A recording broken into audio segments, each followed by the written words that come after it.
चलिए स्टार्ट करते हैं हम लोग अपना फर्स्ट चैप्टर का रिवीजन।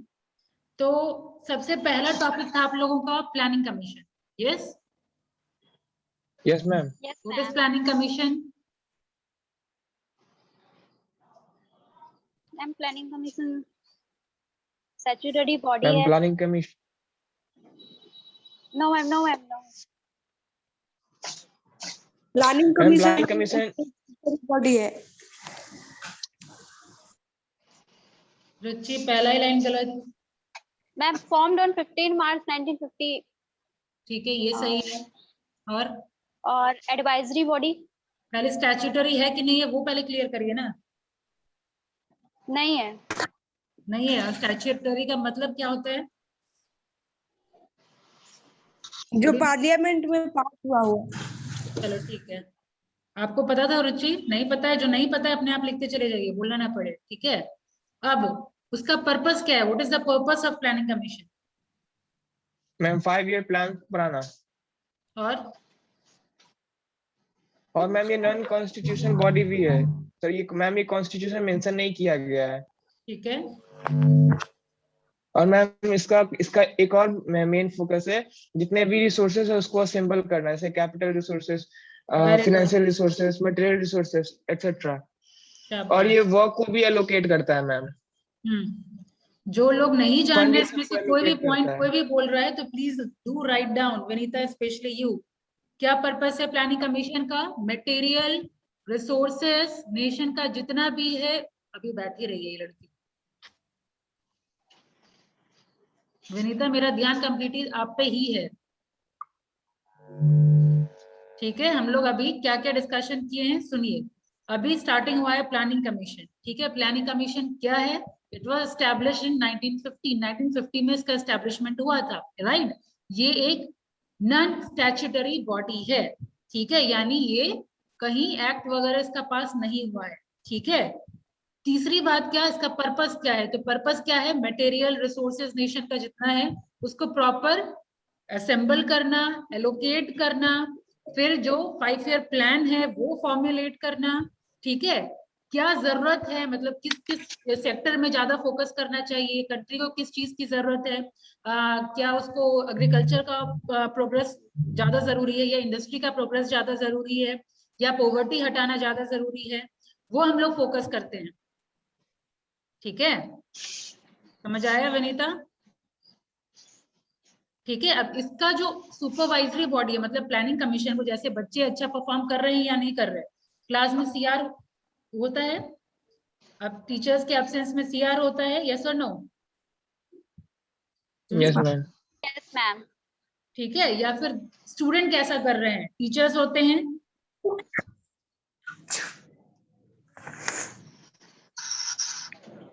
यस और नो विनीता? क्या बोली Yes, मैम? ma'am. टीचर्स होते हैं। मैम तो आवाज लैग कर रहा है आपका। अभी अभी ठीक है। यस मैम अभी ठीक है। तो क्या बात हो रही थी कि चेक करने के लिए कोई सुपरवाइजरी बॉडी होनी चाहिए। तो सुपरवाइजरी बॉडी प्लानिंग कमीशन का कौन सा था? एनडीसी। एनडीसी। नाउ एनडीसी का full form? National developmental council. National development council. ठीक है। अब वो उसका काम क्या होगा? सिर्फ प्लानिंग कमीशन पे नजर रखना। ठीक है। प्लानिंग कमीशन में कितने मेंबर्स?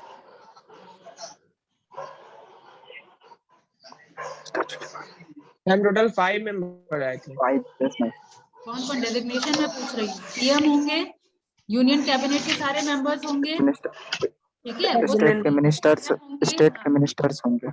हाँ, स्टेट के मिनिस्टर्स होंगे। ये सब मेंबर्स मिल करके प्लान बनाएंगे। ठीक है। जिसको चेक फिर एनडीसी के पास जाएगा, एनडीसी चेक करेंगे, फिर प्लान कोई ऑफिशियल गैजेट में पास होगा और वो इम्प्लीमेंट होगा। यस। अब फिर बात आती है, यस मैम। 5 ईयर प्लान भी आया। 5 ईयर प्लान में आपको पहला 5 ईयर प्लान क्या था? मैम एनडीसी का एक और काम है ना, सेंट्रल गवर्नमेंट, स्टेट गवर्नमेंट और प्लानिंग कमीशन को जो है वो बीच का काम करता है। एनडीसी इनकी मीटिंग साल में 2 बार, 2 साल में 1 बार रहती है। कोऑर्डिनेशन का काम होता है एनडीसी का ही, सेंटर, स्टेट और प्लानिंग कमीशन के बीच।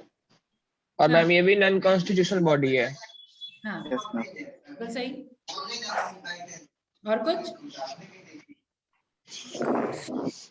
कुछ मिसिंग है? और मैम इसका काम प्लान को रिकमेंड करना होता है। वो तो हो ही गया कवर। और 5 year plan ma'am secretary of planning commission act as secretary of NDC. क्या चीज? Secretary of planning commission act as secretary of NDC. वो सब भी है। ये सारा आप जब 15 मार्क्स का आपका आता है ना, सारा चीज इसमें इंक्लूड करेंगे, जितना भी चीज मैं लिखवाई हूँ। अभी ऊपर में और मैम एनडीसी हायर बॉडी है पार्लियामेंट से। After parliament NDC is there. Parliament के ऊपर पार्लियामेंट के बाद सेकंड नंबर पे एनडीसी आता है। हाँ, पार्लियामेंट के नीचे है एनडीसी, पार्लियामेंट से ऊपर नहीं है। ठीक है, Yes, बॉडी बिलो द पढ़ते हैं। हाँ, अब आपको सारा 5 ईयर प्लान जानने की जरूरत नहीं है, बस इतना आप जान लीजिए फर्स्ट 5 ईयर प्लान में क्या था।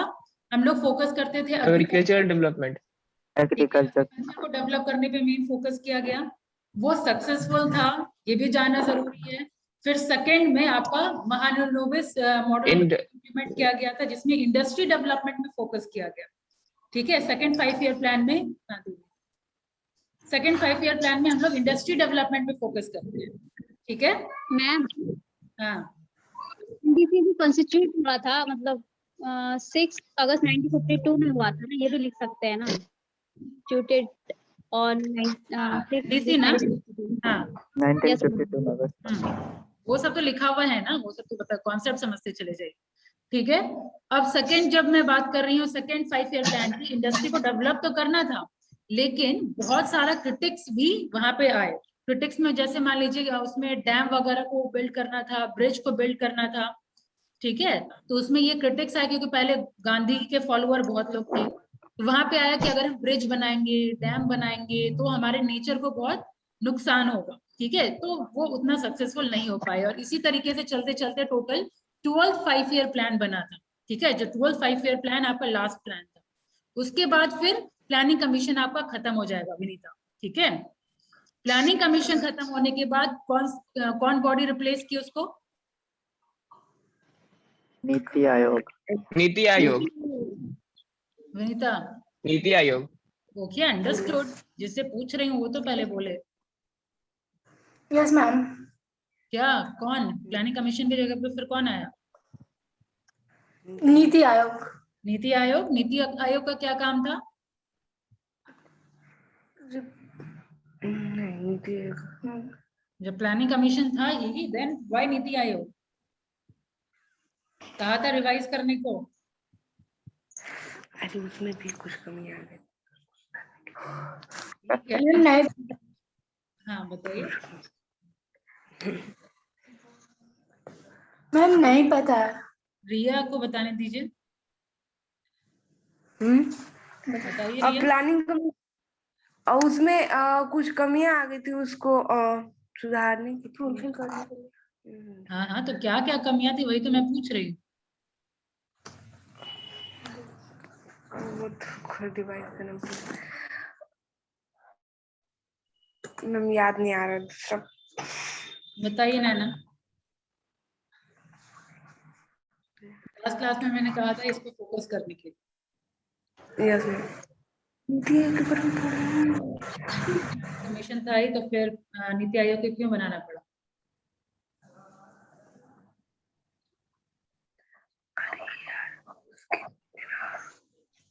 म्यूट रखिए। सबसे पहला कोई नहीं बोल पाएंगे।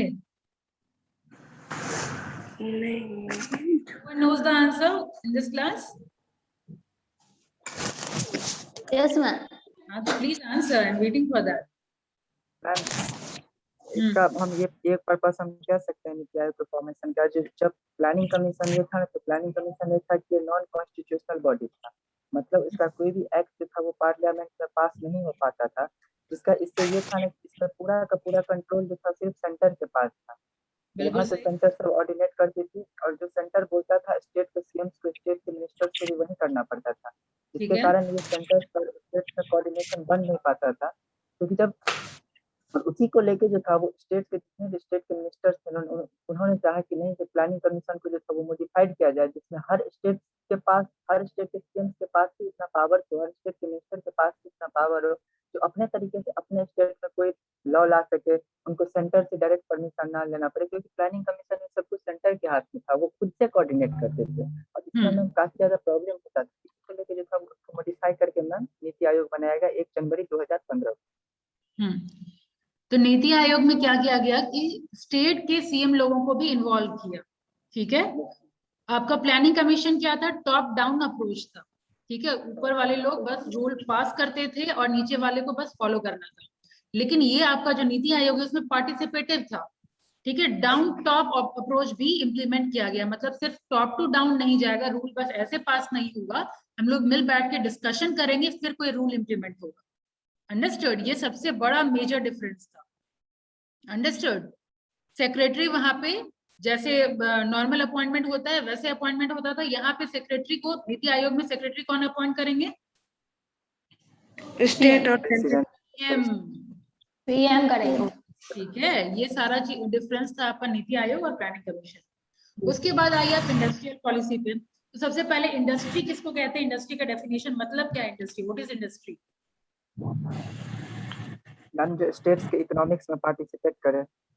इंडस्ट्री ज्यादा एडवांस नहीं, सिंपल सा क्वेश्चन है, इंडस्ट्री क्या है, what is industry?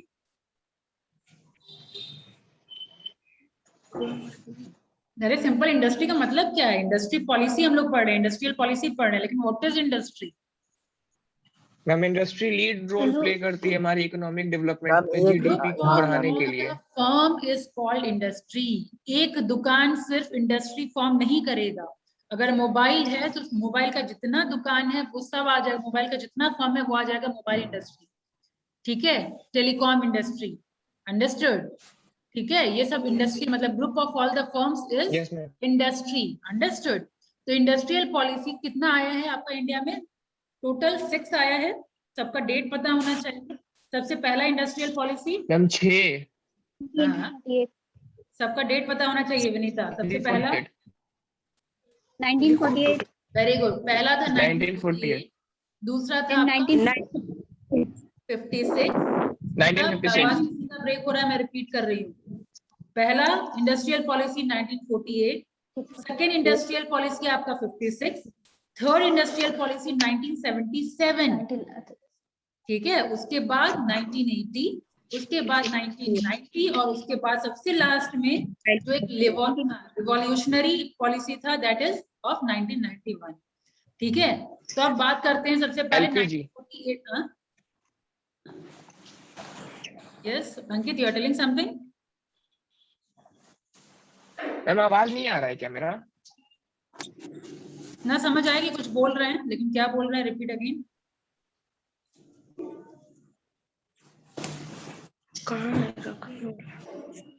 Ankit telling something, should we proceed? आवाज नहीं आ रहा है मेरा। म्यूट रखिए सब लोग, जितने बच्चे हैं म्यूट रखिए। रिया आपके साइड अनम्यूटेड है, म्यूट योरसेल्फ। नैना भारती म्यूट योरसेल्फ। जब बोलना हो बोल के फिर वापस से म्यूट कर लीजिएगा।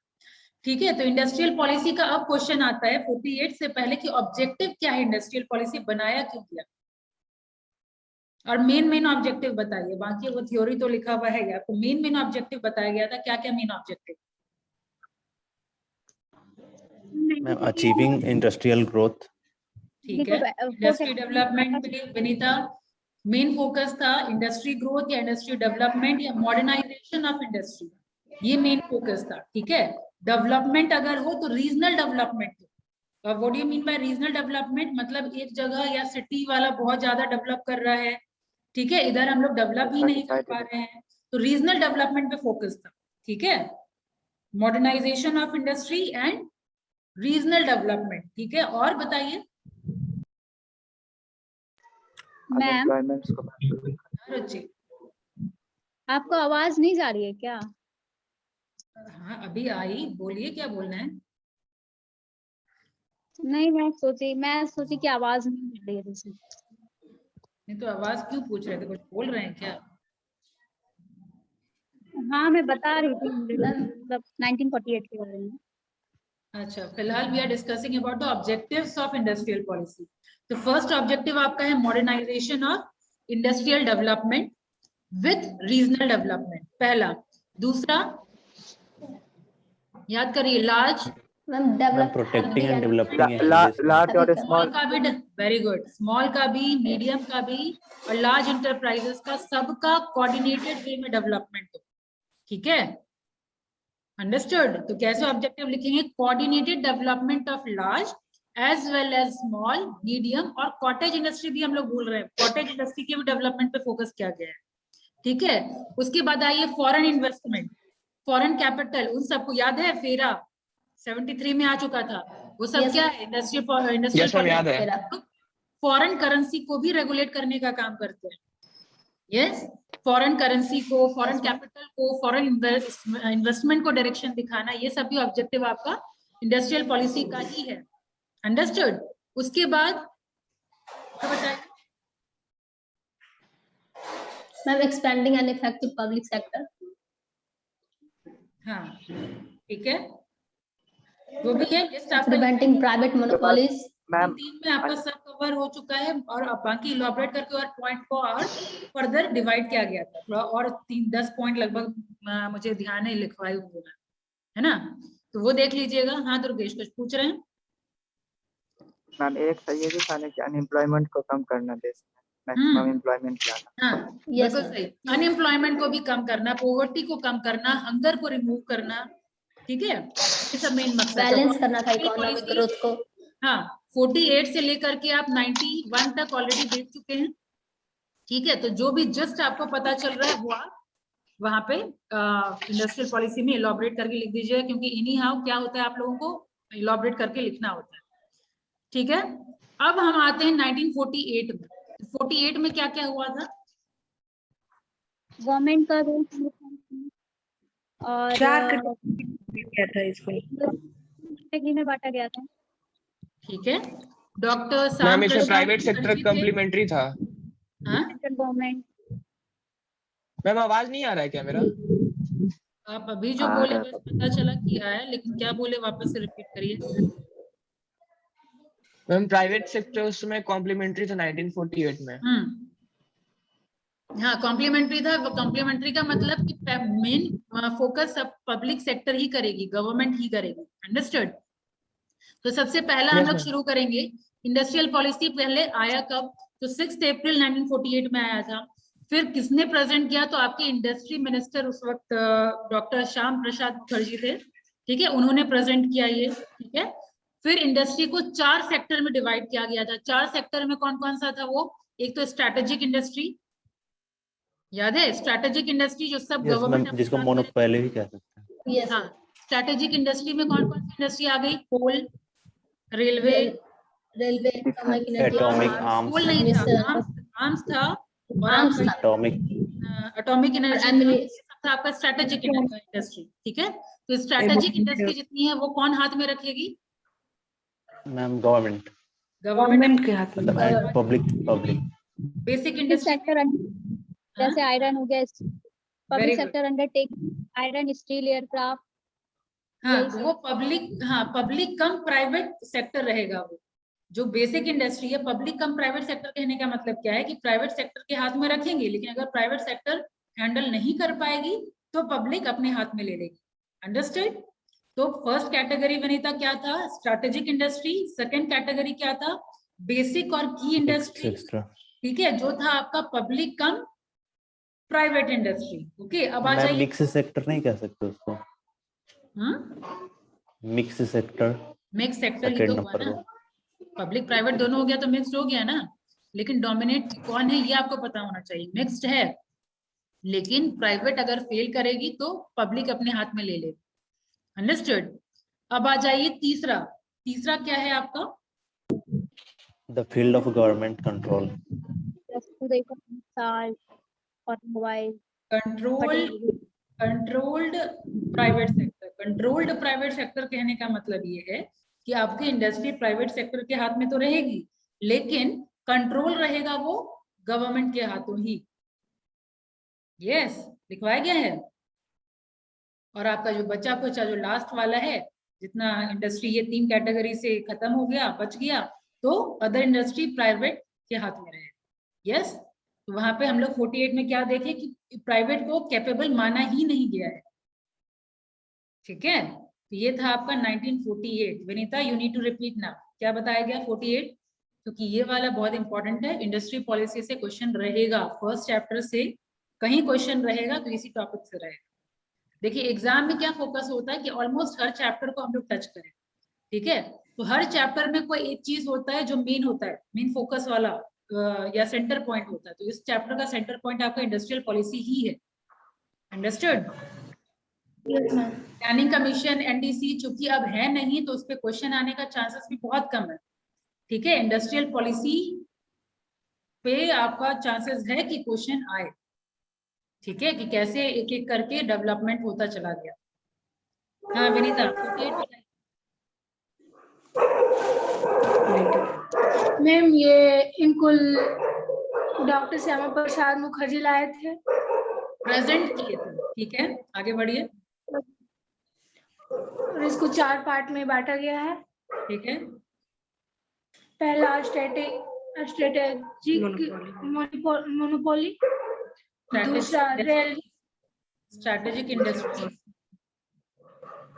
दूसरा गवर्नमेंट कंट्रोल। अच्छा रिया को ही बताने दीजिए। नहीं मैम लिखी थी लेकिन छूट गया है तो वही बोल रही थी। बताइए ना तो मैम। गवर्नमेंट कंट्रोल और मिक्स सेक्टर था, और फिर जो लास्ट बच गया प्राइवेट, इसमें था कि चारों कैटेगरी बताइए। Industrial with exclusive state monopoly,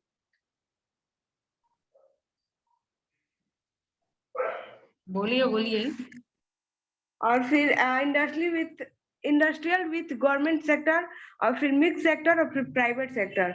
इसमें था कि जितने भी मतलब इंडस्ट्री थे सारे गवर्नमेंट के हाथों में थे, मतलब कि था प्राइवेट, कुछ था मिक्स सेक्टर में प्राइवेट था, लेकिन जंबल करके अगर आप लोग लिखिएगा तो मार्क्स मिलेगा। जो आप समझा रहे हैं उसका कुछ मीनिंग हो रहा है, सारा वर्ड तो आप पकड़ लिया, वर्ड को प्रेजेंट करना सीखिए ना, समझाना सीखिए। आप लोग का कॉपी देखने लायक रहता है, ठीक है। जो लोग आंसर दे रहे हैं वो लोग को भी लिखने में प्रॉब्लम होता है, तो लिखने में आप हमेशा ध्यान दीजिए। जो आप लिखेंगे वो समझने लायक होना चाहिए। जंबल करके अगर लिखेंगे ना तो वो पजल कहलाएगा, वो आंसर नहीं कहलाता है। अंडरस्टूड? सारा कुछ बोल तो आप रहे हैं, लेकिन कैसे बोल रहे हैं और मैं कैसे बोल रही हूँ। 4 कैटेगरीज में इंडस्ट्री को डिवाइड किया गया था। पहला था स्ट्रैटेजिक इंडस्ट्री, फिर स्ट्रैटेजिक इंडस्ट्री में कौन कौन आता है वो आप लिखेंगे, ऑटोमोबाइल, आर्म्स, ठीक है। वो सब आप एग्जाम्पल, सारे का नाम लिखने में नहीं बोल रही, लेकिन 1-2 कम से कम जरूर लिखिए, ठीक है। तो all those industries which comes in strategic industry will be controlled by central government, ठीक है। वो रटा रटाया कॉपी आप जो भी लिखे हैं, कैसे लिखे हैं, मीनिंग आना चाहिए, इसीलिए मैं लिखवाई थी आप लोगों ने, ठीक है। फिर सेकंड में आप बेसिक और की इंडस्ट्री लिखेंगे। इन सेकंड कैटेगरी जितना भी बेसिक और की इंडस्ट्री है वो आता है, उसको कौन कंट्रोल करेंगे? पब्लिक कम प्राइवेट सेक्टर, ठीक है। तो you all need to express yourself, थोड़ा इसीलिए जीडी वगैरह करवाया गया कि थोड़ा बहुत एक्सप्रेस करें, लेकिन ये लोग में तो इम्प्रूवमेंट हो गया। और रिया, विनीता, आप लोग एक दिन आते हैं, 1 महीना गायब, फिर एक दिन आते हैं, दर्शन दे दिए, फिर गायब। एक्सप्रेस करना इज वेरी मच इंपॉर्टेंट। अब कितना भी नॉलेजेबल है, दिमाग में ही है और बाहर नहीं निकाल पाए तो दिक्कत होगा, ठीक है। समझ गए? रिकॉर्डिंग में आप लोग को सेंड कर दूंगी, 10 बार सुनिएगा, ठीक है। विनीता और रिया, आगे बढ़ते हैं। अब आते हैं 1956 में। 48 क्लियर हो गया? 48 क्लियर हो गया रुचि? Yes sir. ठीक है। अब आइए 56 को और क्या बोलते हैं हम लोग? Mahalanobis act. Economic constitution of India, क्योंकि 1950 में ही आपका कॉन्स्टिट्यूशन बन चुका था और उसके बाद ये इंडस्ट्रियल पॉलिसी आई, इसको हम लोग बोलते हैं इकोनॉमिक कॉन्स्टिट्यूशन ऑफ इंडिया। और ये बहुत ही इंपॉर्टेंट इंडस्ट्रियल पॉलिसी है, ठीक है। ये महालनोबिस मॉडल पे बेस्ड है, राइट। 56 किस पे बेस्ड है? महालनोबिस, MAHALANOBIS, ठीक है। इस मॉडल पे एम्फेसिस किया हुआ है। क्या किस चीज पे एम्फेसिस करना है इस मॉडल में? हेवी इंडस्ट्री पे, ठीक है। इंडस्ट्री को लॉन्ग रन ग्रो करवाना था। क्या? इंडस्ट्री को लॉन्ग रन ग्रो करवाना था इसमें। बिल्कुल सही, लॉन्ग रन ग्रोथ पार्ट, हाँ long run growth path of Indian economy, ये इसका मेन मोटिव था। इसमें भी क्लासिफाई किया गया था, लेकिन 3 ही कैटेगरी में। शेड्यूल में क्लासिफाई किया गया था, schedule A, B and C. Schedule A में कितनी इंडस्ट्री? 17। Very good Vinita, 17। ठीक है, शेड्यूल ए में 17 इंडस्ट्री जो कंट्रोल होगा गवर्नमेंट। गवर्नमेंट। Very good. अब शेड्यूल बी में कितनी इंडस्ट्री? 12। 12। ठीक है, 17 आपका शेड्यूल ए, 12 आपका शेड्यूल बी। और शेड्यूल बी को कौन कंट्रोल करेगा? Private sector. Private private and public करेंगे, लेकिन लाइसेंसिंग, हाँ, और प्लस लाइसेंसिंग भी भूल रहे हैं आप लोग। लाइसेंस के लेने के बाद ही कोई खोल सकता है वो 12 इंडस्ट्री। ठीक है, अब आ जाइए आप शेड्यूल सी में। तो जितना बचा वो प्राइवेट इंडस्ट्री को प्राइवेट सेक्टर को दे दिया जाएगा। ठीक है, इंडस्ट्री फ्रॉम प्राइवेट। हाँ, तो 17, 12 और शेड्यूल सी बचा जितना है remaining will be in the hand of private sector. ठीक है, ये था आपका 56। ठीक है, बाकी जो लिखवाया गया है वो तो आप लोग पढ़ेंगे ही पढ़ेंगे डिटेल में। उसके बाद 77 इंडस्ट्रियल पॉलिसी है, लेकिन 77 से अब चूंकि आप लोग पूरा बिजनेस एनवायरनमेंट पढ़ चुके हैं, उससे पहले बहुत ही रिवॉल्यूशनरी एक्ट वगैरह पास हुआ था। कौन कौन सा? 56 और 77 के बीच में एक बहुत ही इंपॉर्टेंट, दो बहुत इंपॉर्टेंट एक्ट पास हुआ था। क्या नाम है उस एक्ट?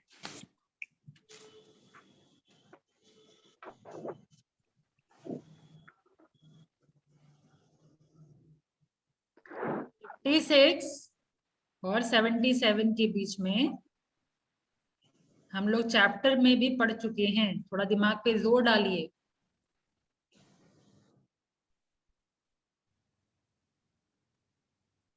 सेकंड चैप्टर आपका क्या है?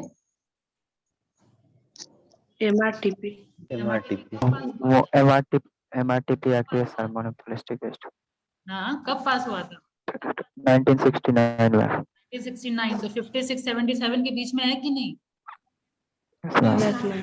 उसके बाद एक और चैप्टर आप पढ़े हैं, फेमा। फेमा। Yes ma'am, 1970।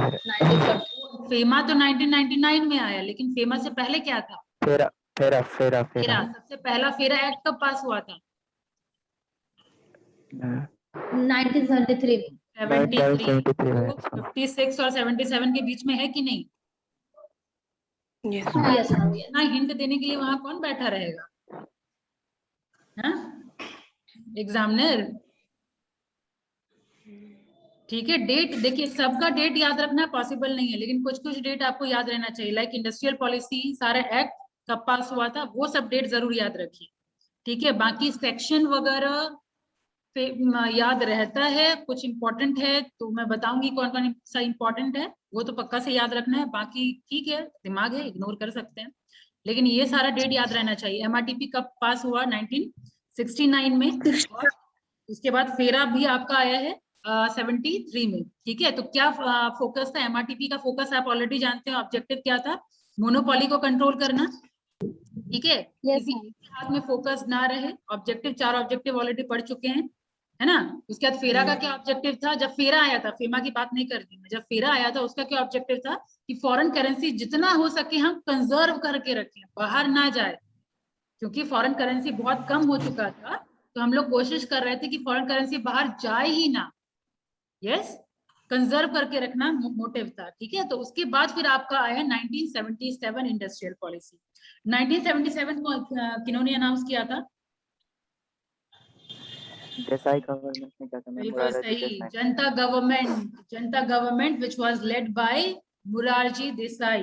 कब हुआ था? 23 दिसंबर 1977। यहाँ पे फोकस क्या था? रुचि, आप एकदम आराम से सुन रहे हैं। You were means I think very late in the class. हाँ, तो थोड़ा पेन चलाइए, क्योंकि कितना याद रहेगा अभी मैं पूछ लूंगी तो बता नहीं पाएंगे, इसलिए क्लास शुरू होने से पहले मैं बोल रही हूँ कि पेन और पेपर के साथ बैठिए। जितना रिवीजन चलेगा वो फटाफट रफली लिखते चले जाइए। आराम से बस सुन रहे हैं, टीवी जैसे देखते हैं बस वैसे। ठीक है, अभी भी पेन वगैरह रखिए, क्योंकि मुझे लगता है 2 महीने के बाद आप आए होंगे रुचि। पीटी मीटिंग के बाद आप आए थे रेगुलर क्लास में। Yes I remember, PT meeting में फर्स्ट टाइम मैं आपको देखी थी, उसके बाद आप क्लास रेगुलर करना शुरू की। ठीक है, तो थोड़ा एक्टिव रही है कम से कम रिवीजन क्लास में भी। तो क्या बात हुई थी? 77 announced by Janata government which was led by Morarji Desai. ठीक है, 23 दिसंबर को हुआ था ये, 23 दिसंबर 1977। फोकस क्या क्या था? फोकस क्या क्या था?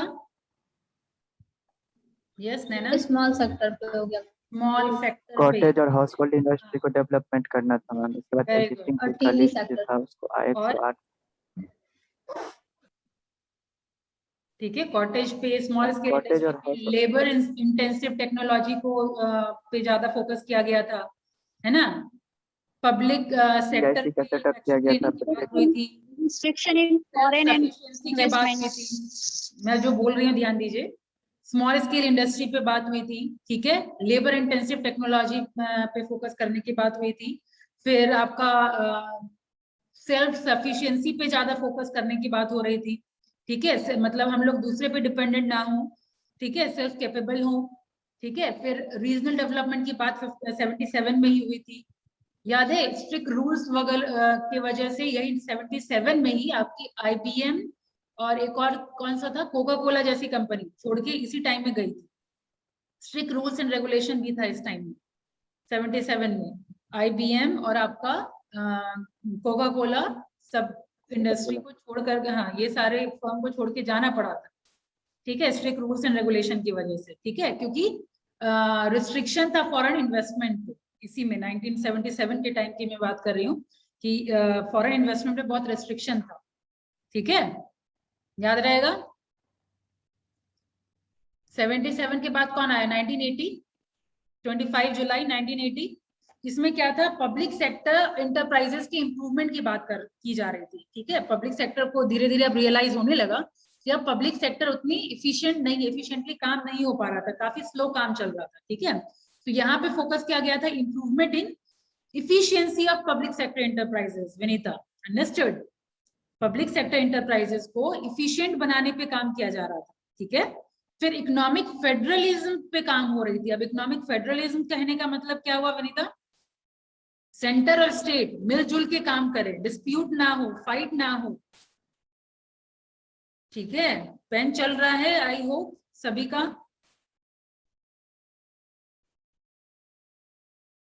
Getting my voice? सब लोग स्टक हो गए हैं? Able to hear me?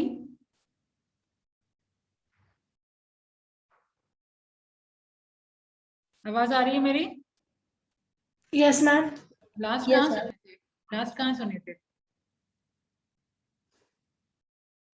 Improvement self efficiency. Self efficiency अभी की बात हो रही है भाई, हम लोग 1980 में आ चुके हैं। पब्लिक सेक्टर को एफिशिएंट हाँ, बनाने के लिए। वेरी गुड, पब्लिक सेक्टर को एफिशिएंट बनाने की बात हो रही थी, ठीक है, उसकी एफिशिएंसी को इम्प्रूव करने की बात हो रही थी। फिर हम लोग बात कर रहे थे इकोनॉमिक फेडरलिज्म के बारे में। 1980 का नेक्स्ट ऑब्जेक्टिव था economic federalism. What do you mean by economic federalism? कि सेंटर और स्टेट दोनों में तालमेल बना रहे, दोनों मिलजुल के काम करें, ये मेन फोकस था, ठीक है। फिर स्मॉल यूनिट को रीडिफाइन करना, स्मॉल यूनिट को थोड़ा इम्प्रूव करना, ठीक है। और क्या था? अगर मान लीजिए कोई इंडस्ट्री सिक हो रही है तो मर्जर और टेक ओवर का भी प्रोविजन आपका 80 में ही हुआ था। Yes, merger take over Yes, सारा लिखवाया गया है। हाँ, ये Yes, सारा sir. 1980 में ही मेन फोकस था। अब आइए 1990 में। 1990 में भी स्मॉल स्केल सेक्टर पे फोकस था, ठीक है। और बताइए, आपका सिडबी याद है? Isment मतलब selling. सिडबी का formation improvement Yes, ma'am. Central government subsidy का. कब हुआ था? तो मैम 1990 में ही हुआ था सिडबी का। Yes. तो फुल फॉर्म क्या है? सिडबी का ma'am small sector small industry, small जब आई है तो सेक्टर कहाँ से हो जाएगा Naina? Sir no small industry development bank. क्या पर्पस था? स्मॉल स्टेट्स मैम, डीआईसी प्रत्येक डिस्ट्रिक्ट में मैम जो स्मॉल लेवल पे जो प्रॉब्लम्स होते हैं डीआईसी का सेटअप किया गया तो उसी के अकॉर्डिंग मैम उसको सॉल्व करना था। Timely flow of credit for small scale industry, that was the main focus of SIDBI, कि स्मॉल स्केल इंडस्ट्री को टाइमली क्रेडिट मिलता बाद में रहे। इसी को ना मैम आईडीबीआई बना दिया गया।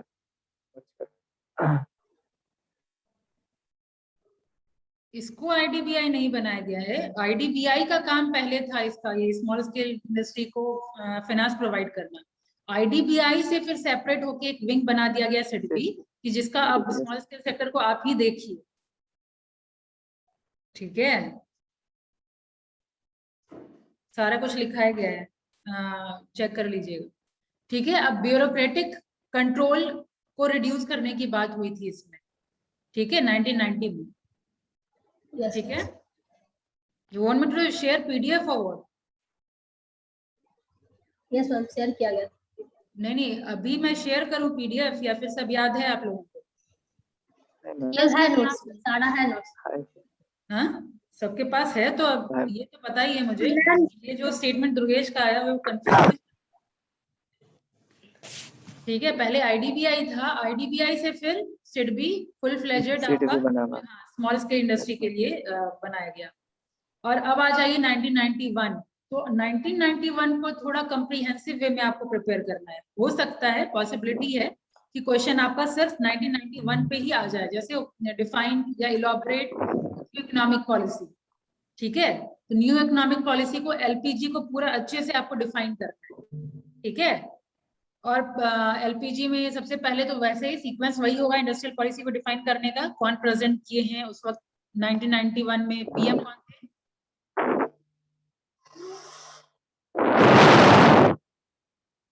पीएम कौन थे? Ma'am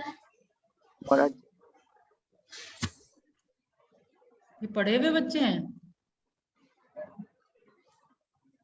PV Narasimha ma'am. हाँ, मैम वेरी गुड। और finance minister? Morarji Desai. Manmohan Singh Manmohan Singh ma'am, ये मोरारजी देसाई तो जा चुके हैं। ठीक है, वो दोनों को पहले आप नाम लिखेंगे, उसके बाद फिर LPG was introduce, not then you need to define. फिर आपको डिफाइन करना है लिबरलाइजेशन क्या है, प्राइवेटाइजेशन क्या है। ठीक है, उसके बाद फिर आपका ग्लोबलाइजेशन क्या है वो आप डिफाइन करेंगे। उसके बाद लाइसेंसिंग सिस्टम कैसे रिड्यूस हुआ ग्रेजुअली। याद है पहले 18 पे था, पहले और ज्यादा था, उसके बाद एमआरटीपी के बाद फिर और रिड्यूस किया गया, उसके बाद फिर 18 पे आया गया। हो गया। हाँ, 1999 तक 18 इंडस्ट्री थी, सॉरी 18 से रिड्यूस होके 5 हुआ। रुचि मैम 1999 में 18 इंडस्ट्रीज थी। हाँ, 1999 में 5 इंडस्ट्री, 5 5 इंडस्ट्रीज इंडस्ट्री बची थी। ठीक है, हाँ यस मैम। ठीक है, 5 में जैसे कौन? ड्रग हो गया, हाँ? ड्रग एंड पाराक्रूटिकल्स, हजार्डस, फार्मास्यूटिकल, हाँ, फार्मास्यूटिकल और hazardous chemicals, explosives such as gas powered and electronic, aeroplanes and defense equipment, tobacco product, alcoholic drinks। ये पांचों का नाम आप लिखेंगे, 5 का नाम याद रखना, मुश्किल नहीं है। क्या क्या है 5? मैं फिर से रिपीट कर रही हूँ रिया। पहला था आपका ड्रग्स एंड फार्मास्यूटिकल। ठीक है, बस उस पे लाइसेंस लगेगा। उस टाइप का कोई प्रोडक्ट अगर आपको उसके लिए खोल रहे हैं अगर, तो लाइसेंस चाहिए। हजार्डियस केमिकल के लिए लाइसेंस चाहिए। कोई एक्सप्लोजिव गन पाउडर या कुछ डिफेंस इक्विपमेंट अगर आप बना रहे हैं तो चाहिए आपको लाइसेंस। टोबैको प्रोडक्ट के लिए लाइसेंस चाहिए, अल्कोहलिक ड्रिंक के लिए लाइसेंस चाहिए। ये 5 को छोड़ करके बाकी सब जगह से लाइसेंस हटा दिया गया था। ठीक है, और स्मॉल स्केल सेक्टर के लिए अभी भी रिजर्व था। ठीक है, लाइसेंस वगैरह स्मॉल स्केल सेक्टर पे अभी भी रिजर्व था। ठीक है, 1999 तक भी। ठीक है, ये सब आपको लिखना है पूरा इंडस्ट्रियल पॉलिसी में। और कोई क्वेश्चन? पब्लिक सेक्टर भी था ना मैम। उसके बाद पब्लिक सेक्टर भी था, मतलब पब्लिक सेक्टर तो अभी भी है। ये आप बोल सकते हैं कि बस 2 ही एरिया को पब्लिक सेक्टर, मतलब गवर्नमेंट Yes, ma'am. अपने हाथ में 2 ही सेक्टर को, 2 ही इंडस्ट्री को रखी थी। और वो कौन कौन सी इंडस्ट्री थी? एक तो आपका nuclear energy and minerals use हाँ, फॉर तो न्यूक्लियर देखिए पावर सेंस और कितना, रेलवे ट्रांसपोर्ट। हाँ तो रुचि देखिए सेंस कितना बदल जाता है, ये आप जानते हुए यानी इस तरह लिख के अगर आएंगे तब तो गलत करके आएंगे। वहाँ यस मैम। भावना को कोई समझने के लिए वहां बैठा नहीं है। ठीक है, आप लोग को अपने एक्सप्रेशन पे थोड़ा वर्क करना है। पब्लिक सेक्टर बची हुई थी, अब पब्लिक सेक्टर बची कहाँ थी ये बोलिए, 2 इंडस्ट्री पब्लिक सेक्टर के हाथ में बची हुई थी, विच वाज एक न्यूक्लियर एनर्जी और फिर आपका रेलवेज। Railway transport. ठीक है, और कुछ? मैम 1991 अच्छे से एक बार एक्सप्लेन कर दीजिए ना। 1991 के बारे में तो मैं एक्सप्लेन की अभी ये सारा। यस मैम, मतलब थोड़ा अच्छे से मैम, मेरा थोड़ा गड़बड़ हो गया है पूरा। मैम उसके बाद ये भी था ना, फॉरेन इन्वेस्टमेंट एंड कैपिटल। हाँ, फॉरेन इन्वेस्टमेंट पे था कि फॉरेन इन्वेस्टमेंट को थोड़ा लूज किया गया। ठीक है, एफडीआई अलाउ किया गया। ठीक है, 47 प्रायोरिटी इंडस्ट्रीज हाँ ठीक है। एफडीआई अब में। किसमें? मैम एफडीआई में इंडस्ट्रीज को अलाउड किया गया था 51% एंड 74%, जैसे हाँ। इन एक्सपोर्ट भूल रही मैम मैं। Export trading industry. Yes ma'am. हाँ, तो वही इसीलिए मैं बोल रही हूँ, बोलना सीखिए और एक्सप्रेस करना सीखिए। एक्सपोर्ट ट्रेडिंग इंडस्ट्री पे आपको ये छूट दिया जाना शुरू किया गया एफडीआई।